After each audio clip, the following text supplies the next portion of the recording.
Welcome back to Nightcap, ladies and gentlemen. Tonight we are going to be doing the transfusion. So we're getting a quickie in our hands. It's going to be as simple as possible. A buddy of mine, actually the cameraman, was just at Pinehurst, was at the Deuce, and ordered a few of these transfusions. So next thing you know, we have boxes of Owens transfusions, and we're going to make something fast for you, nice and simple, that you all can do as well. So we're going to start out with 1.5 ounces of vodka. Tonight we'll be doing the Kettle One vodka as our vodka choice for this.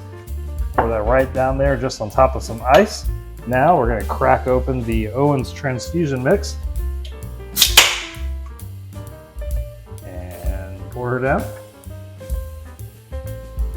That's going to do a lot of the mixing already just from pouring that second. So you're going to do the vodka first. Boom. And there you go.